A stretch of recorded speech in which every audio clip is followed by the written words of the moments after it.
Welcome. This is Urban to Homestead with me, your host, Jennifer, where we talk to real people living real life as homesteaders and experts on various aspects of homesteading, like raising animals, gardening, or preserving food. Today, we will be talking to James. I met James while he was working with my husband in the Navy. James has been all over on various deployments, but nearing the end of his time in the Navy and on shore duty, he decided to give homesteading a try. So, how perfect is he for this episode, where we talk about getting started? Today, we will learn about his reasons and goals, and hopefully gain some great insight not into just how to transition from urban life, but also into what it is really like. James tells us about his adventures with rabbitry and gives us some advice on how to start small when just starting out. Before we get into our interview, let's talk a bit about what homesteading is.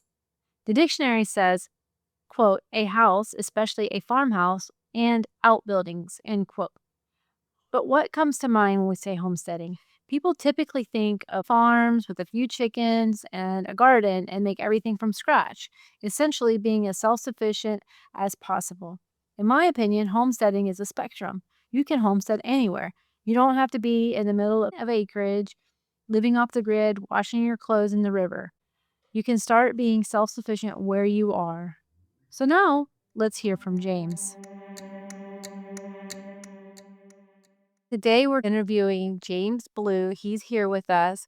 He is in the Navy, actually, and I guess part time homesteading. Is that what you would call it, James? I would call it that, yeah. So, James, can you tell us a little bit about your origin story? What did your life look like before you started homesteading? Well, it was a lot of apartment life and just trying to get by with the way things are in the military. The schedules are crazy and just trying to get through with with the way things are normally considered done. I really got tired of the same thing every day and I wanted to try something new.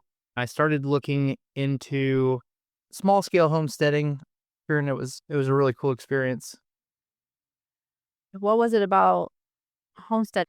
Yeah. Well, part of it is that when you go grocery shopping, the food just isn't as good as what you remember as a kid. Everything you look at the ingredients list, full of preservatives, you can't even pronounce half of it. I just wanted a change that would make me feel better. I started feeling older faster. I felt sluggish and tired all the time. Did you have any fears or doubts before you started doing this, before you decided to jump in? Oh, absolutely. One of the big things that I was really interested in doing very first off the jump was starting a rabbitry and raising meat rabbits. And I had a really hard time with the concept of having to butcher, kill, a process. So killing and butchering and processing my own meat rabbits was one of my biggest concerns and fears when I first started. Would you say that would be what almost stopped you from taking the leap into homesteading? Oh yeah, and for somebody who grew up in the Midwest but never hunted, never did any kind of real farm life stuff, that was definitely what was holding me up for a long time, was the idea that I was going to invest money in buying meat rabbits to breed, and then they just were never going to get processed. Did you just go big or go home? Absolutely. I went about $500 in right off the rip with, I think it was 4 females, 2 males, and when I first picked them up, from the guy he was getting out of it, he had 3 cages that were about 3 feet by 9 feet, and all the females already had babies. I had over 50 rabbits to start out. So what would you tell someone who's nervous about livestock? I would probably say go small first. Chickens are really simple. I've got chickens and ducks right now. I heard that ducks were easier to keep than chickens, but that their eggs are very similar in size and taste. Is that true? I would disagree on most of that. Ducks are disgusting. If you wanna have ducks, I recommend going somewhere where somebody keeps ducks and see what you're getting into first, because they are absolutely disgusting. We have a pretty good sized area for 3 ducks. we had 2 Muscovies and we had 2 Pekings, and we ended up processing out one of the Muscovies because it was just mean to all the other ducks. But they projectile poop everywhere, and it's mostly water, which is disgusting. You have to have some kind of small pond for them, and the smaller the pond, the more maintenance you have to do because they track all the dirt into it, they poop and pee in it, they wash themselves in it, they drink it. They're disgusting animals if you're not doing the most maintenance on that pond possible. I mean, the water just gets so gross so fast. So chickens are easier. They're the way to go, huh? For us, absolutely. Definitely the easier route. Yeah. So we're gonna do chickens too when we finally move. And my husband was looking into there's a breed of chickens that can be processed like 8 weeks after birth. Like they grow to full size. And this isn't like, hormones or modified anything. It's just their breed. So from hatching to like 6 or 8 weeks, they're ready to go if you wanted them for meat. Do you have any experience with those or know anything about those birds? I cannot remember the name of the breed either, but if it's the one I'm thinking about, you're right. They grow to full size in about 6 weeks, but they have like a 40 to 50% mortality rate just because they grow so fast that their hearts can't keep up with their growth sometimes. And so you end up losing a lot of them. It's the same kind of chickens that like I think Tyson and other chicken places grow. But yeah, they have a low survival rate, and they're I think they're sterile because they're crossbred. Yeah, I just Googled it while we're talking, and the AI overview on Google says that it's a Cornish cross white ranger chickens. Well, I did not know about them having such a high death rate. I guess that's kind of the trade-off, right? You're producing them much faster, but you might lose half of them. Definitely something that you'd have to weigh out, right? Financially and time-wise, is this worth it? You breed them just for meat because at 6 months is usually when most chickens start really producing eggs. And if you're able to butcher them at 6 weeks, you're really not spending a whole lot of time and money on each batch. So you'd have to have one of each to continue to breed them yourself. Either Or that or you'd have to go buy chicks every couple 6 months. weeks, you throw them and buy them every 3 weeks, and then you're processing every 3 weeks. Or you could have 6 different areas where you're raising chickens and you're butchering every week if you wanted to. Now, what about, gardening? We did. We started out with collard greens, which was great because we could also supplement that for rabbit food. Peaches, nectarines, lemons, limes. We did blueberries, blackberries. We had a small garden set up. We were doing just normal garden vegetable, peppers and onions, potatoes, carrots. We did turnips a couple of times. Those turned out really good. Those are probably the easiest thing we've ever planted. So, if you were given, gardening advice to a total beginner, you would say start with turnips? You just throw them out in the yard right after the last breeze, and they will just turn up all over. Really Okay. great. With the turnip greens were great for the rabbits, and the turnips we gave to neighbors. So even though we weren't really benefiting from the bottom half, it cost us nothing. And if they want another good one, the Three Sisters is really good too. Can you tell our listeners what that is?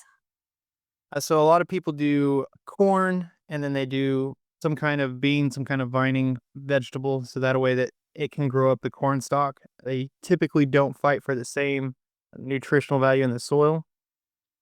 And then you want to do some kind of ground cover. So, watermelon, cantaloupe, stuff like that's really good because it just vines out on the ground. What was something you thought would be easy, but turned out to be not so easy? Keeping fruit trees alive. Oh, really? Yeah, we paid, I don't know, probably close to $100 for each fruit tree because they were like 10 years old. They were already producing fruit every year. We planted peach and nectarine and lemon and lime. Only thing I have left is my lemon tree, and every frost that we've had has knocked out another tree. So lots of wasted money and time there. So what mind shift was the hardest from moving from urban and not having all these chores to being out there? I think the hardest part was trying to justify going to work every day. I don't want to do a 9 to 5 where they have to let you go home at the end of the day. I'd rather be at home tending to the homestead. How would you handle moments and of doubt and burnout? I imagine you probably hit some of that trying to juggle both.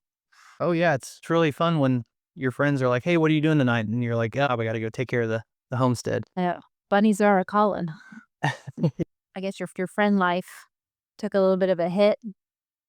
I really don't care for people that much anymore, so I really enjoy being at home doing the homesteading thing. I don't think it took a hit. I think it filled a hole that I had before. What does success look like for you now?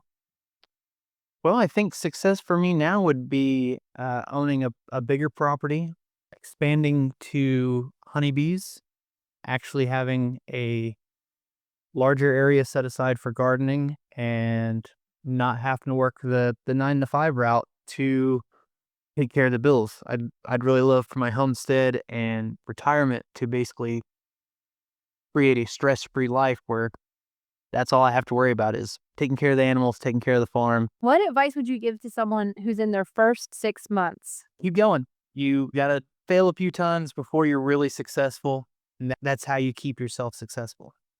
You really have to fail a few times to really appreciate what you're doing when you're homesteading. What would you say to someone who wants this life but is scared? Go for it, big dog. You got it. It is not as expensive as you think it is to get started and grow. If I can do it, anybody can do it. Well, that is definitely good to know. All right.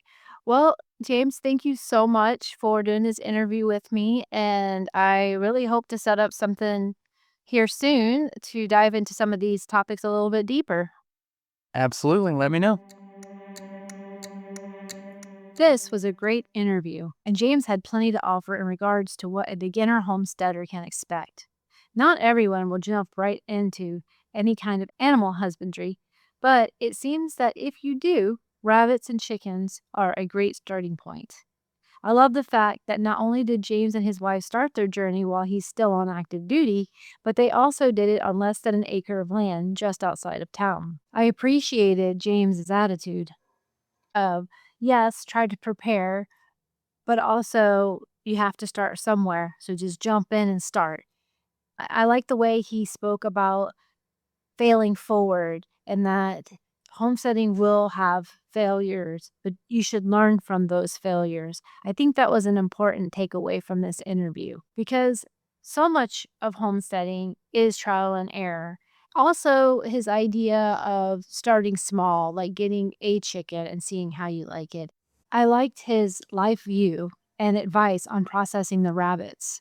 I felt was valuable to us learning what we may be getting into because he did cause pause to think, can I do that? Can I kill the bunny and process it and put it in the freezer? Is that something I'm capable of doing?